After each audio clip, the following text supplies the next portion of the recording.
do nosso papelzinho que foi entregue na porta, mas primeiramente sejam todos muito bem-vindos. Caso tenham alguma dúvida no final da palestra, vocês podem se dirigir à livraria com a Cristiane ou com o Maurício também. Então vou começar aqui a nossa leitura. A lei de Deus há de prevalecer. Pela graça infinita de Deus. Paz. Baltazar, pela graça de Deus. Convencido de que a lei de Deus há de prevalecer na face da terra, o homem começará a mudar seus atos, e suas palavras expressarão o sentimento já construído de bondade e de amor. Ele fará, então, parte do grande cortejo humano que sustentará a alegria de viver, a caridade dos atos e será a expressão dos sentimentos de amor e de paz. Quando o indivíduo, de per si, perceber que a humanidade caminha inexoravelmente para o bem, ele se associará à grande corrente de amor ao próximo. Aqueles que disso não se aperceberem se sentirão tão isolados em meio àquela comunidade que já age no bem, que por si sós se exilarão em outros mundos, onde darão prosseguimento em condições adversas ao próprio progresso. Assim, com as leis de Deus, assim com os atos individuais, chegará o dia em que o homem se cansará de ofender ao próximo, deixará de usar a falta de bondade, deixará de lado a maledicência e suspirará por um ambiente de equilíbrio e de paz. Quando chegar essa hora, ele fará tudo para expandir o próprio sentimento de bondade, desenvolverá valores crescentes de amor ao próximo e subordinará todos os seus atos ao equilíbrio em seu derredor. Não mais irá querer dominar. Saberá que seus atos e suas palavras representam uma atitude que fatalmente repercutirá onde estiver. Então, cuidará de agir pacientemente, com tolerância, com amor ao próximo, porque sabe que aquilo que fizer contra as leis de Deus acabará repercutindo sobre ele mesmo. Desse modo, meus irmãos, estamos partindo, alguns de nós, da compreensão maior para a compreensão individual e outros da compreensão individual para a compreensão maior. Em todo caso, em todas as circunstâncias, Deus, o Pai, preside a esse processo de transformação do homem, que paulatinamente atingirá os pináculos da paz, do equilíbrio, atingindo também o reino de Deus. Que Ele, Deus, nos ajude e abençoe, agora e sempre. Baltazar, pela graça infinita de Deus. Paz. Do livro Pela Graça Infinita de Deus, volume 3, do CELD, Psicofonia de Altivo, Fanfiro. Então, vou pedir para que todos nós possamos nos acomodar melhor nas cadeiras, levar os nossos pensamentos, que a gente possa, Senhor, estar aqui hoje, receptivos à palavra desta tarde, que o Senhor nos proteja durante todo o domingo, nos acompanhando, nos protegendo, e que estejamos aqui, Senhor, de coração aberto. Que o Senhor fique conosco, hoje, agora e sempre, que assim seja.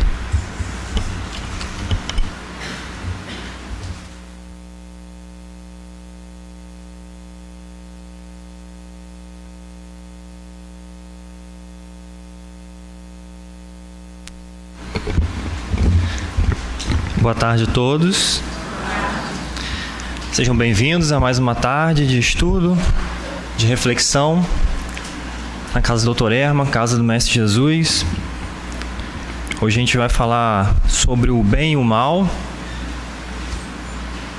uma questão que todas as classes filosóficas se debruçam na busca do entendimento, principalmente com relação ao mal, né? Uma questão que a gente demanda um esclarecimento, um entendimento maior.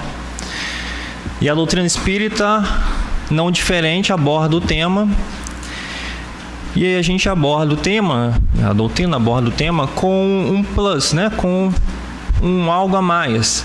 Porque ela traz junto a pedagogia de Kardec, que se preocupa em mostrar de forma muito clara e detalhada essa questão do mal.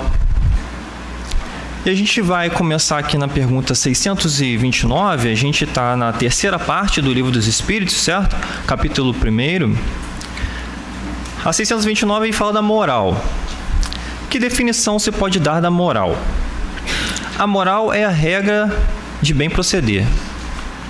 Isto é distinguir o bem do mal. Funda-se na observância da lei de Deus. O homem procede bem quando tudo faz pelo bem de todos, porque então cumpre a lei de Deus. Bem, antes de continuarmos, eu gostaria de trazer a vocês uma história que talvez muitos de vocês já tenham lido ou escutado, do livro Nosso Lar, quando o André Luiz narra que em determinado momento, trabalhando com Narcisa, ele vê um trabalhador da casa se aproximando e o trabalhador comunica que ao portão da colônia, em um dos pavilhões, uma senhora clamava por ajuda. Um semblante triste, de sofrimento, e ele traz essa informação. Narcisa imediatamente acolhe e vai até o portão para saber quem estava precisando de ajuda e socorrer na medida do possível. André Luiz a acompanha. Chegando lá, ela vê a situação, se comove, André Luiz se comove ainda mais. Porém, Narcisa, há mais tempo na colônia, consegue perceber algumas manchas no perispírito daquela senhora. A gente está falando de colônia espiritual, então estamos falando de espíritos, né, desencarnados, e no perispírito dela algumas manchas. E ela indaga André Luiz se ele está vendo também. Ele fala: não consigo, não estava preparado à época para ver, mas ela consegue ver alguma coisa. Mas ela quer ajudar, os dois querem. Só que no plano espiritual, numa colônia espiritual, há disciplina, coisa que nós também somos aqui, né? E ela fala: olha, por mim eu abriria o portão e acolheria a senhora, mas eu preciso antes, respeitando as ordens e determinações da colônia, falar com o vigilante-chefe. Então ela retorna para falar com o vigilante-chefe. Ele agradece a informação: muito obrigado por ter informado, vamos lá ver qual é a situação. Chegando à porta novamente, os três, ele observa a senhora e ela clamava por socorro, por ajuda. E o irmão Paulo, se eu não me engano, observa, fixa o olhar em alguns momentos e indaga Narcisa: consegue ver os pontos escuros no perispírito? Consigo. E enquanto isso, a mulher clamava por ajuda, estava numa situação, né, para quem olhasse, uma situação realmente muito difícil. E ela fala, e ele fala assim: e você sabe o porquê disso? E ela não consegue responder. Ele fala: consegue contar? E aí foi Narcisa que fixou o olhar. Foram 58 pontos, se eu não me engano. Ele fala: esses 58 pontos foram 58 crianças que esta mulher, e em alguns casos com requinte de crueldade, assassinou na Terra. Era uma médica ginecologista que fez pelo menos essas 58 vezes algumas coisas bem contrárias às leis divinas. Então ele fala: ela não está preparada para adentrar. Como assim? O senhor não vai acolher? Não posso. E André Luiz se choca. Não me parece cristão uma pessoa que vê essa cena e não ajuda. Narcisa fala: irmão, eu mesmo prestarei auxílio especial a ela. Estarei com ela a todo momento. Mas ele fala, a gente não pode acolher nesse momento. Para quem leu a primeira vez, parece uma má conduta, já que estamos falando do bem e do mal. Para quem está escutando agora, e aí eu digo para vocês, leiam o livro Nosso Lar, porque aqui eu estou contando de forma resumida, também parece uma surpresa. Mas ele fala, não podemos, porque ela não está preparada para isso. E ele começa a indagar a senhora. Senhora, estou vendo isso, o que aconteceu? Estou vendo que isso aconteceu por isso, e ela começa a esbravejar. Maldizer a todos, até mesmo a Deus. Deseja adentrar de qualquer maneira. Em um ataque de ira, de raiva, no último bradar, ela dá as costas e aquela senhora que parecia bem debilitada, sai dando as costas a todos, de passos bem firmes, rumo à região do umbral novamente. Por que eu estou trazendo essa história para a gente começar a reflexão de hoje? Em determinado momento, quando eu falei que parecia uma surpresa, parecia uma má conduta, parecia um mal. Mas no final da história, o que o irmão falou? Ela ainda não foi tocada pelo arrependimento. É um espírito que quer zombaria, que quer trazer dificuldades, mas não quer se regenerar. Então, às vezes, onde a gente acha que não há o bem, é onde o bem está mais presente. Porque quando a gente estuda o bem e o mal, e a gente traz as lições da Gênese, por Allan Kardec, ele fala que existem espécies de mal. Espécies de mal? Lembra que eu falei da pedagogia dele? Então a gente tem esse a mais, que é a pedagogia que ele traz. Ele separa para a gente, porque existem tipos diferentes de mal. O primeiro mal que a gente pode falar, e aí só fazendo aquela ponderação ainda da senhora, que acontece muito com a gente isso, né? Existem muitas coisas que a gente acha que está fazendo certo, mas na verdade está fazendo errado. Então a necessidade hoje é olharmos para nós mesmos, identificarmos, porque a grande dificuldade não é a má conduta, fruto da ignorância. Se a gente não sabe, o peso é mais suave.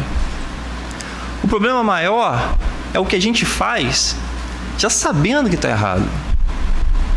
Aquela senhora não conseguia entrar, não deveria entrar, não poderia entrar. Tinha suas dificuldades, nós também temos as nossas. Imagina se todo mundo almeja o quê? Estar num planeta regenerado, um planeta ditoso, feliz. Mas se colocássemos a gente no planeta ditoso, feliz agora, será que nós não estaríamos na pele dessa senhora? Com nossos vícios? Com o nosso patamar evolutivo? Tão agarrado às questões materiais? Tão à mercê do orgulho e do egoísmo? Então percebem, é relativo. Por isso que existem várias questões. A primeira questão trazida por Kardec lá na Gênesis, ele fala da personificação do mal, que nós já estudamos diversas vezes por aqui, quando ele fala da figura do demônio. Nós já estudamos, né? Até a origem da palavra demônio já estudamos. E entendemos que, na verdade, são espíritos imperfeitos, sofredores, que ainda não despertaram para a lei divina, que é o que nos leva ao caminho seguro do bem, da felicidade. Então, toda essa questão de demônios, se for trazido à razão, a gente vai entender claramente. Se existe uma força do mal equivalente a Deus, então Deus não seria Deus. Porque Deus é a suprema bondade, é eterna misericórdia, amor, sabedoria. Se fosse criado alguém predestinado ao mal para sempre, continuaríamos com essa incerteza. Então não seria Deus novamente, porque como Deus amor pode criar alguém fadado ao mal, ao sofrimento eternamente? Então essa primeira questão a gente logo de cara descarta. A segunda questão, os espíritos já conseguem retratar melhor, é a questão dos flagelos naturais, desencarnações coletivas, crianças que desencarnam em tenra idade. E aí a gente se indaga novamente: onde está Deus que levou meu filho tão novo? Onde estava Deus quando tudo isso aconteceu? Um grande astrofísico americano, quando perguntaram para ele sobre se ele acreditava em Deus, ele falou: olha, lá em Portugal aconteceu um grande incêndio de grandes proporções e foi muito repentino. A gente acompanha na TV que às vezes é muito repentino, as pessoas não conseguem, fugir. E esse fogo, ele consumiu uma igreja e todos que estavam dentro da igreja acabaram desencarnando. E ele fala: como Deus pode ter permitido isso? A doutrina espírita explica de forma clara, através das expiações necessárias. Os detalhes do acontecimento, por que naquele local, só Deus sabe. E os espíritos encarregados de suas ordens.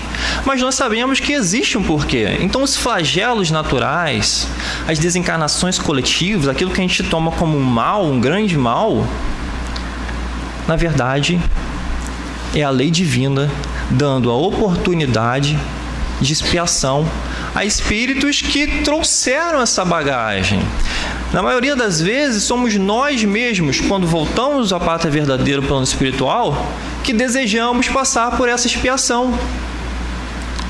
Então é um resgate. Parece cruel, parece difícil, mas os espíritos que passam por isso de forma resignada voltam ao plano espiritual muito mais leves, que na maioria das vezes foram eles mesmos que pediram, porque cometeram alguma coisa nesse sentido, a consciência doeu muito e eles pediram para passar pela mesma coisa. Claro que não estamos falando aqui de olho por olho e dente por dente, mas existem situações que o espírito deseja tanto passar pela mesma coisa para que a consciência esteja novamente limpa, que é permitido. Então esse é o segundo aspecto, é o aspecto dos flagelos. Esses flagelos naturais que acontecem mesmo. A dor é que impulsiona a gente à evolução espiritual. Não tem jeito. Os dois caminhos estão, livres para a gente seguir. Caminho reto, a porta estreita e a porta larga. Ou a gente vai pelo amor ou a gente vai pela dor. Se estamos no planeta de provas e expiações, lamento dizer, mas a verdade é que a gente optou pela porta larga. Estamos agora expiando, passando por provas. E por mais pungente que seja a dor, o que os espíritos benfeitores falam? Agradeça. E aí a gente não entende. Agradecer pela dor? Não é agradecer pela dor, agradecer pela oportunidade de resgatar, de reparar e poder sair dessa encarnação melhor e poder estar habilitado no futuro próximo ao mundo regenerado, quem sabe, onde o bem já vai predominar. Depende da gente. Esse é o grande cerne da questão. Tudo depende da gente, do livre-arbítrio, do moral, como eu trouxe na primeira pergunta de hoje. Então, dois aspectos já falamos, A personificação do mal, os flagelos naturais, que não raro a gente acredita que é um grande mal, mas na verdade é uma grande oportunidade de expiação e de reparação. E aí na terceira é difícil, porque na terceira a gente vai falar sobre o mal que criamos pelos nossos próprios vícios. Aí a gente começa a entrar numa questão fundamental. O que nós escolhemos. Adquirimos esse livre-arbítrio. Claro que estamos falando de um livre-arbítrio limitado, né? Não teremos o livre-arbítrio de Jesus, que é um Espírito Cristo, mas temos nosso livre-arbítrio, podemos fazer nossas escolhas. E Deus é tão bom que Ele permite. Porque existem algumas questões assim também. Por que Deus... Por que tanta dor? Por que tanto mal? Por que a gente não foi criado perfeito já? Mas aí não teria mérito. Vocês que já são mães, pais, vocês podem fazer a prova pelo filho de vocês? Talvez até possa. Mas se você fizer a prova para ele e tirar uma nota boa, o que ele vai aprender? Nada. Se você não corrigir ele durante a infância, mostrando a realidade da vida, que se ganha, que se perde, evangelizando, mostrando ele a importância de seguir o Evangelho de Jesus, o que vai acontecer com ele no mundo de provas e expiações quando ele se tornar adulto? Ele vai deparar com tudo que estamos deparando hoje. Vai ter dificuldade, frustração. Se ele não estiver preparado com bases sólidas no Evangelho de Jesus, há uma grande chance dele se juntar a tantas e tantas dificuldades e que a gente chama de loucura que a gente vê todo dia. Então, o aprendizado, ele é individual, intransferível. É o cartão de crédito, sente cartão de crédito, a gente não faz isso? Não passa para ninguém. É seu. Esse progresso tem que ser dele também. Então não adianta a gente fazer a prova por eles. Cada um tem que seguir o seu caminho. O aspecto desse mal pelos nossos próprios vícios, pelo nosso livre-arbítrio, são as escolhas que a gente faz. E essas escolhas pegam bem no nosso ponto fraco. Porque se eu preciso evoluir, resistir a uma má tendência que eu tenho, onde que vai vir o teste? É naquilo.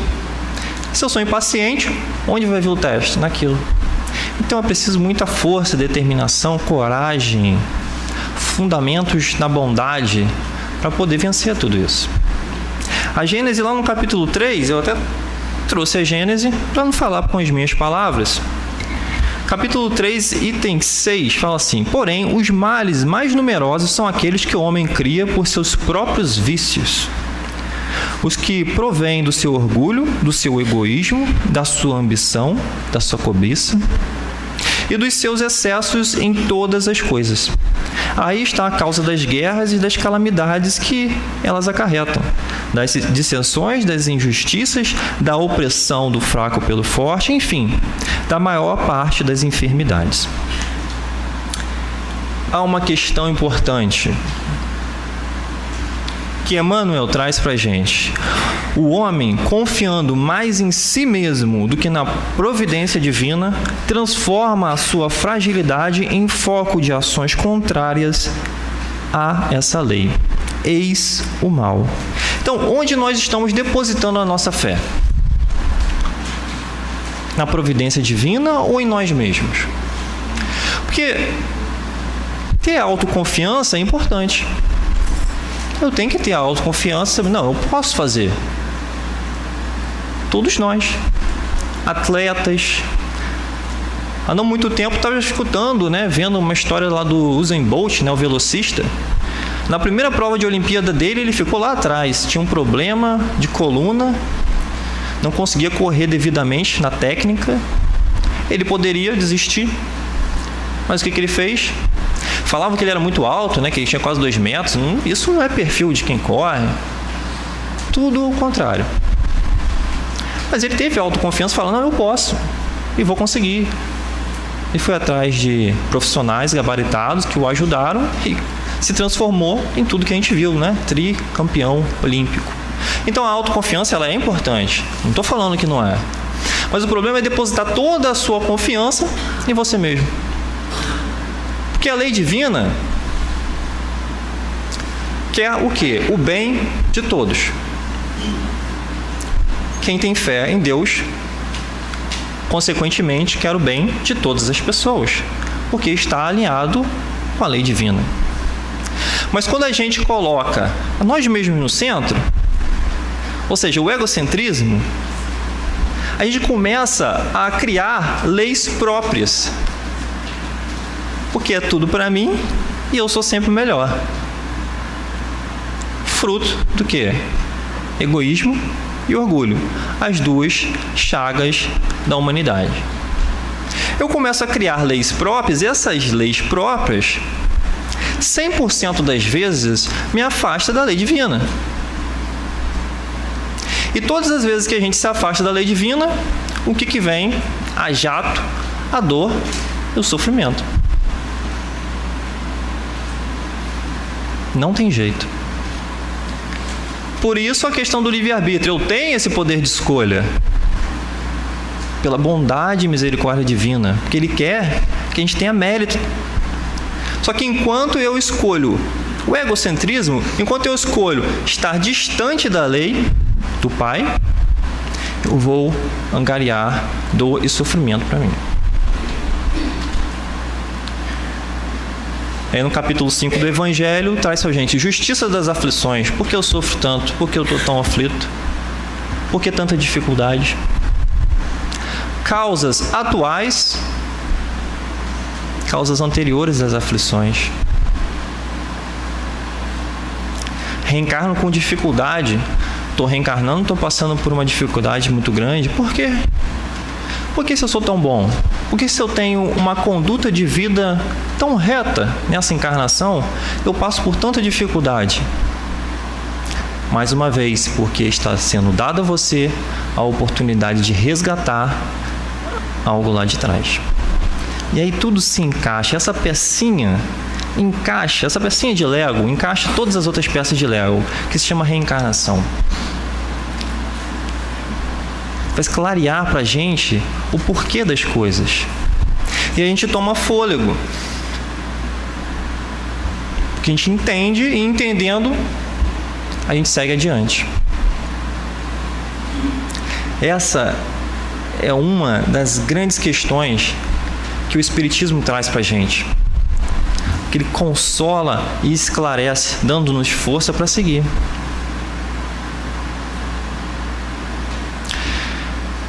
Mesmo nesse aspecto dos vícios e das dificuldades pelas nossas próprias escolhas, a gente ainda tem que fazer uma última separação,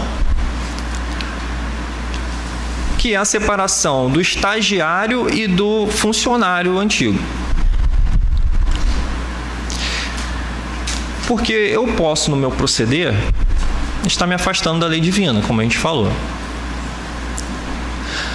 Mas eu posso fazer isso involuntariamente. Se eu começo a tocar violão, eu não vou sair a primeira vez, eu vou sentar aqui, não vou nem fazer isso com vocês. Imagina, se eu vou pegar esse violão e tentar tocar alguma coisa, se eu nunca toquei, o que vai sair dali? Tudo, menos música. Barulho. Porque eu não tenho a menor capacidade, eu nunca vi isso antes. Esse é o estagiário. É quem está passando pela primeira vez. E vai cometer erro. Mas não porque ele quer, que é inerente ao processo de aprendizado. Eu estou aprendendo. Então, vou escorregar ali, vou escorregar aqui. Essa não é a questão. Porque se a gente não escorregasse, se eu não errasse uma nota musical aqui, eu estaria sendo criado perfeito. E a gente viu. Ninguém é criado perfeito. É um processo evolutivo. Então é a questão do estagiário. Que beleza. Então quer dizer que eu erro, mas não tem tanto peso assim? Não tem tanto peso assim. porque você não sabia. Isso é bom. Isso é muito bom. Mas o problema é que na maioria das vezes a gente não coloca esforço nessa segunda parte que eu vou falar agora. Que é o que a gente já sabe que não é bom, mas que a gente continua fazendo. É o funcionário que já tem aquele vício do trabalho, sabe? Essa é uma questão muito difícil. E o peso é muito grande, porque se a gente sabe que não é legal, e se a gente tem todos os recursos para fazer diferente e a gente não faz, muito será cobrado de quem muito foi dado. Aí a dificuldade é grande. O peso é grande. E é nisso que a gente tem que focar. Entender isso. Saber que a gente precisa colocar essas questões morais, hoje mais do que nunca, os tempos são chegados, como prioridade para a gente. Precisamos evoluir. Precisamos ter força para vencer essas nossas más inclinações. Não sejamos hipócritas, todos nós temos, não é isso? Temos mesmo.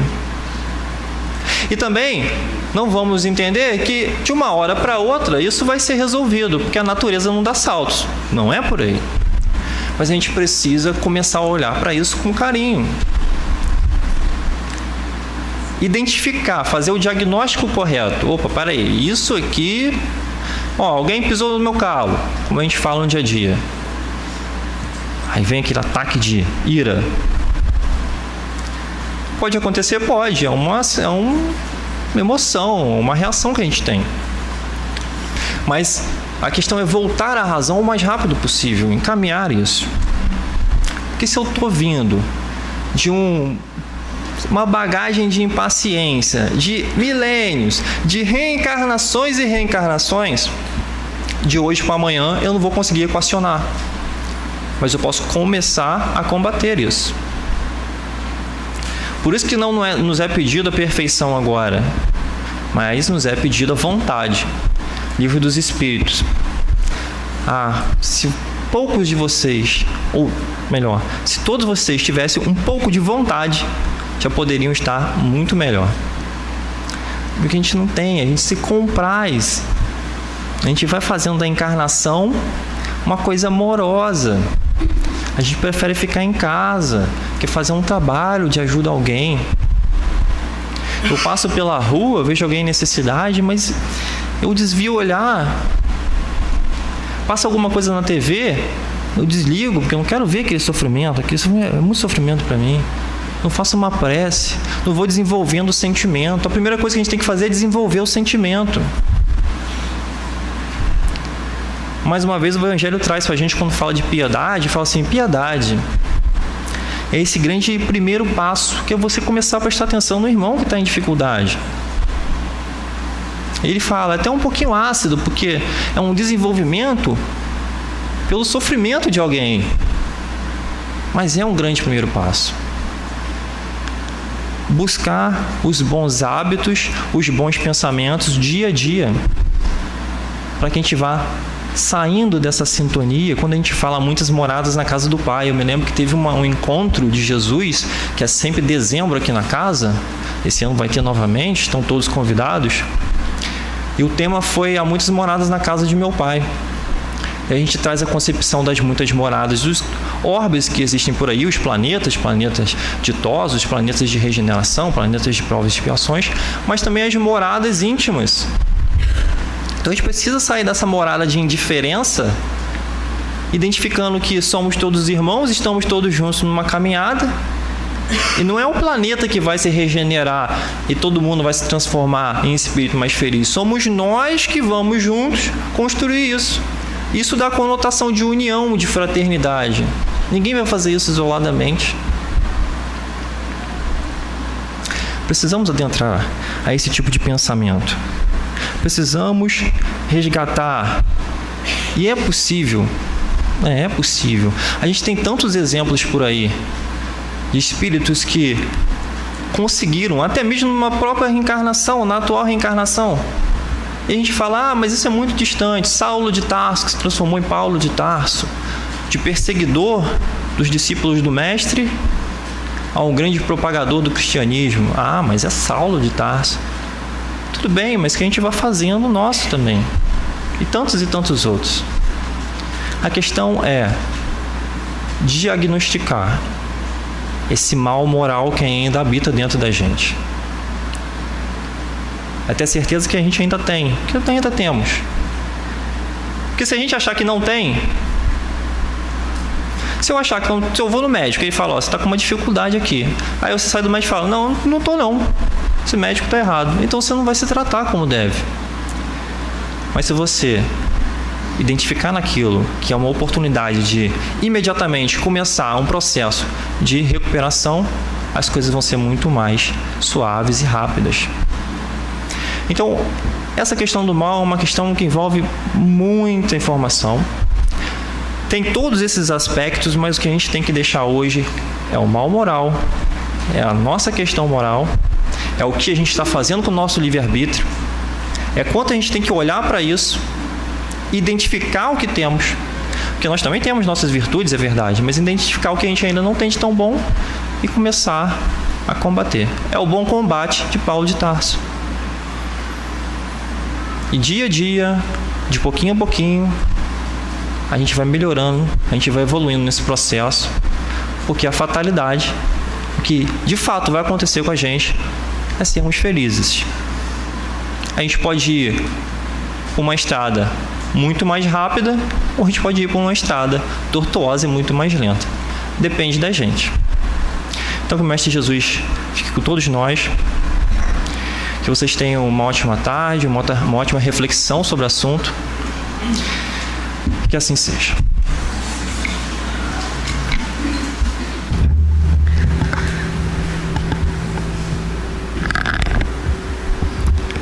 Chegou o momento de agradecermos a Deus as oportunidades que recebemos do nosso Pai e dos benfeitores espirituais que nos assistem. Segue na vida sempre amando e aos inimigos perdoando. O maior inimigo somos nós mesmos, porque acalentamos em nós ainda mágoas, raivas, ódios e dissabores.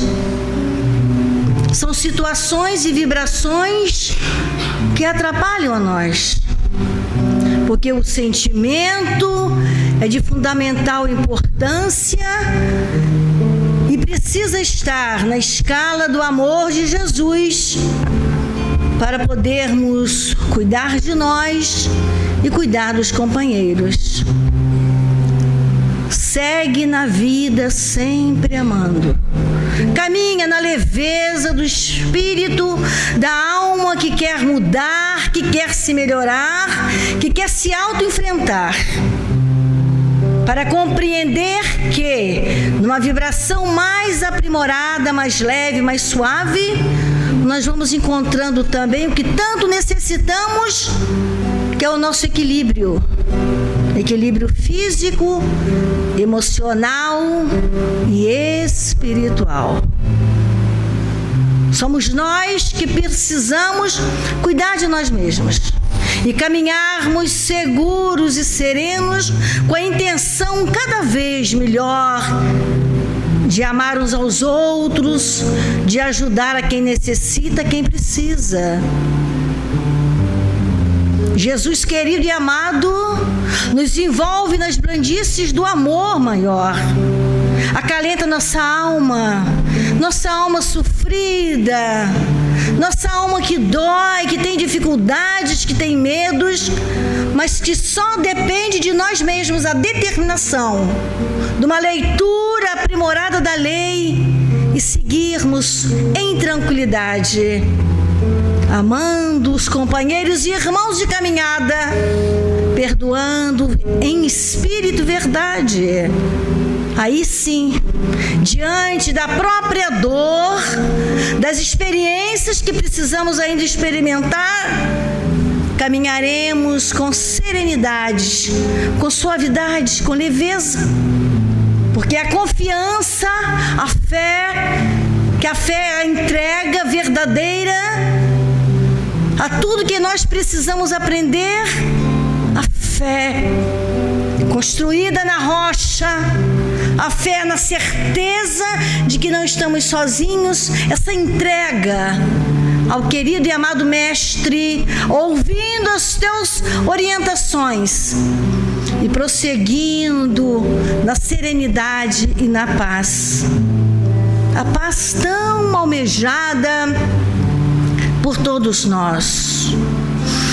Caros filhos, amados companheiros desta hora, que ouvem a oração, que possam estar na serenidade deste momento, através da vibração que a casa oferece.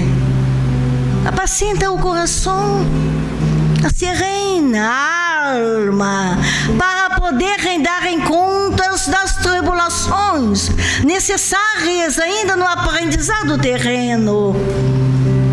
Acalma a alma, acalma, porque é necessário que essa calma traga recursos para compreender melhor a necessidade que cada um passa, com responsabilidade,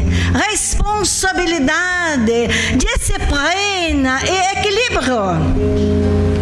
Como se manter em equilíbrio se afasta da lei do amor de Jesus e de Deus nosso Pai? Precisam se aproximar mais da lei, mas obediência, resignação, para receber os recursos todos e assim terem paz na alma. Que Jesus Cristo, nosso Mestre, abençoe a todos, proteja e sustente as necessidades, o lar representados e todas as intercessões. Graças a Deus. Paz a todos, paz a todos. Os médios no alto passe. Que o Mestre Jesus nos abençoe e que todos tenhamos, na harmonia, no entendimento da lei de Deus, uma vida com mais suavidade, com mais equilíbrio, com mais fé, com mais entrega às orientações benfeitoras. Que assim seja.